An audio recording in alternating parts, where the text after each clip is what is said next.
जय श्री राम। जय जय श्री राम।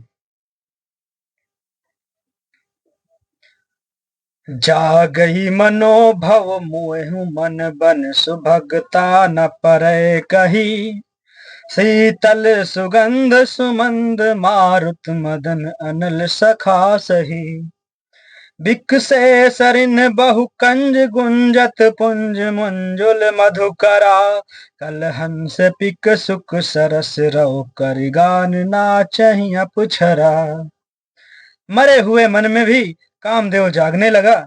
वन की सुंदरता कहीं नहीं जा सकती। काम रूपी अग्नि का सच्चा मित्र शीतल मंद सुगंधित पवन चलने लगा। सरोवरों में अनेकों कमल खिल गए, जिन पर भंवरों के समूह गुंजार करने लगे। राजहंस, कोयल और तोते रसीली बोली बोलने लगे और अप्सराएं गा गाकर नाचने लगी। सकल कला करी कोटि विधि हारे उसेन समेत।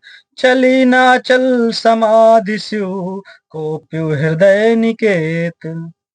कामदेव अपनी सेना समेत करोड़ों प्रकार की सब कलाएं उपाय करके हार गया, पर शिव जी की अचल समाधि न डीली।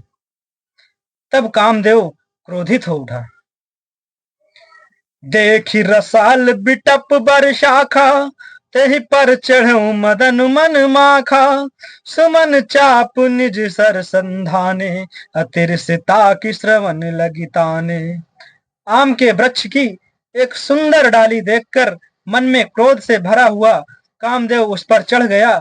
उसने पुष्प धनुष पर अपने पांचों बाण चढ़ाए और अत्यंत क्रोध से लक्ष्य की ओर ताक कर उन्हें कान तक तान लिया।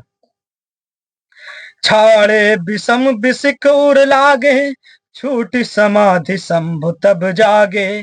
भयउ ईस मन क्षोभ विषेखी, नयन उघारी सकल दिश देखी। कामदेव ने तीक्ष्ण 5 बाण छोड़े जो शिव जी के हृदय में लगे। तब उनकी समाधि टूट गई और वे जाग गए। ईश्वर शिव जी के मन में बहुत क्षोभ हुआ। उन्होंने आंखें खोलकर सब ओर देखा। सौरभ पल्लव मदन बिलोका, भयउ कोप कंप्य त्रैलोका। तब स्युति सर नयन उघारा, चितवत काम भयउ जरि छारा। जब आम के पत्तों में छिपे हुए कामदेव को देखा तो उन्हें बड़ा क्रोध आया, जिससे तीनों लोग कांप उठे। तब शिव जी ने तीसरा नेत्र खोला। उनके देखते ही कामदेव जलकर भस्म हो गया। हाहाकार भयउ जग भारी, डर पे सुर भय असुर सुखारी। समुझ काम सुख सोचहि भोगी, भय अकंटक साधक जोगी। जगत में बड़ा हाहाकार मच गया। देवता डर गए, दैत्य सुखी हो गए। भोगी लोग काम सुख को याद करके चिंता करने लगे और साधक योगी निष्कंटक हो गए। जोगी कंटक भय पति गति सुनत रति मूर्छित भई। रोदति बदति बहु भांति करुणा करति शंकर पहि गई। अति प्रेम कर बिनती विविध विधि जोरी कर सन्मुख रही। प्रभु आशुतोष कृपाल शिव अबला निरखी बोले सही। जोगी निष्कंटक हो गए। कामदेव की स्त्री रति अपने पति की दशा सुनते ही मूर्छित हो गई। रोती चिल्लाती और भांति भांति से करुणा करती हुई वह शिव जी के पास गई। अत्यंत प्रेम के साथ अनेकों प्रकार से विनती करके हाथ जोड़कर सामने खड़ी हो गई। शीघ्र प्रसन्न होने वाले कृपालु शिव जी अबला असहाय स्त्री को देखकर सुंदर उसको सांत्वना देने वाले वचन बोले। अब ते रति तो नाथ करी, होई है नाम अनंगो। बिनु बपु व्यापहि सबहि पुनि, सुनि निज मिलन प्रसंगो। हे रति, अब से तेरे स्वामी का नाम अनंग होगा। वह बिना ही शरीर के सबको व्यापेगा। अब तू अपने पति से मिलने की बात सुन। जब जदुवंश कृष्ण अवतारा, होई है हरन महाभय मही भारा। कृष्ण तनय हुई है पति तोरा, बचन अन्यथा होई न मोरा। जब पृथ्वी के बड़े भारी भार को उतारने के लिए यदुवंश में श्री कृष्ण का अवतार होगा, तब तेरा पति उनके पुत्र प्रद्युम्न के रूप में उत्पन्न होगा। मेरा यह वचन अन्यथा नहीं होगा। रति गौनी सुनि शंकर बानी, कथा बर अब कहूं बखानी। देवन समाचार सब पाए, ब्रह्मादिक बैकुंठ सिधाए। शिव जी के वचन सुनकर रति चली गई। अब दूसरी कथा बखान कर विस्तार से कहता हूँ। ब्रह्मा आदि देवताओं ने यह सब समाचार सुने तो वे बैकुंठ को चले। सब सुर विष्णु बिरंच समेता, गए जहाँ शिव कृपा निकेता। पृथक पृथक तिन कीन प्रशंसा, भय प्रसन्न चंद्र अवतंसा। फिर वहां से विष्णु और ब्रह्मा सहित सब देवता वहां गए जहां कृपा के धाम शिव जी थे। तब सबने शिव जी की अलग अलग स्तुति की। तब शशि भूषण शिव जी प्रसन्न हो गए। बोले कृपा सिंधु ब्रस के तू, कहूँ अमर आए के हेतु। कह विधि तुम प्रभु अंतर जामी, तदपि भगति बस बिन मो स्वामी। कृपा के समुद्र शिव जी बोले, हे देवताओं, कहिए आप किस लिए आए हैं।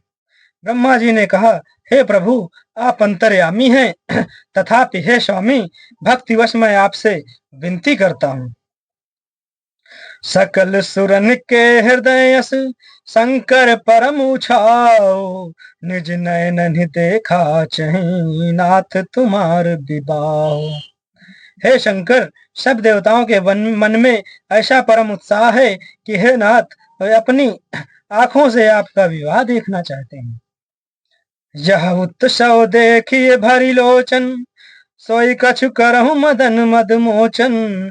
काम जार रति कहूँ बर दीना, कृपा सिंधु यह अति भल कीन्हा। हे कामदेव के मद को चूर करने वाले, आप ऐसा कुछ कीजिए जिससे सब लोग इस उत्सव को नेत्र भर कर देखें। हे कृपा के सागर, कामदेव को भस्म करके आपने रति को जो वरदान दिया है सो बहुत ही अच्छा किया है। सासति कर पुण्य करहि पसाऊ, नाथ प्रभु कर सहज सुभाऊ। पार्वती तपु कीन्ह अपारा, करहु तासु अब अंगीकारा। हे नाथ, श्रेष्ठ स्वामियों का यह सहज स्वभाव ही है कि वे पहले दंड देकर फिर कृपा किया करते हैं। पार्वती ने अपार तप किया है, अब उन्हें अंगीकार कीजिए। सुन विधि विनय समुझ प्रभु बानी, ऐसे ही हो कहा सुखुमानी। तब देवन दुदुम्भि बजाई, बरसि सुमन जय जय सुर साई। ब्रह्मा जी की प्रार्थना सुनकर और प्रभु श्री रामचंद्र जी के वचनों को याद करके शिव जी ने प्रसन्नता पूर्वक कहा, ऐसा ही हो। तब देवताओं ने नगाड़े बजाए और फूलों की वर्षा करके जय हो, देवताओं के स्वामी की जय हो ऐसा कहने लगे। अवसर जानु सप्त ऋषि आए, तुरत ही विधि गिर भनवन पठाए। प्रथम गए जहाँ रही भवानी, बोले मधुर बचन छलसानी। उचित अवसर जानकर सप्त ऋषि आए और ब्रह्मा जी ने तुरंत ही उन्हें हिमाचल के घर भेज दिया। वे पहले वहां गए जहां पार्वती जी थी और उनसे छल से भरे मीठे विनोद युक्त आनंद पहुंचाने वाले वचन बोले। जय श्री राम। जय जय श्री राम।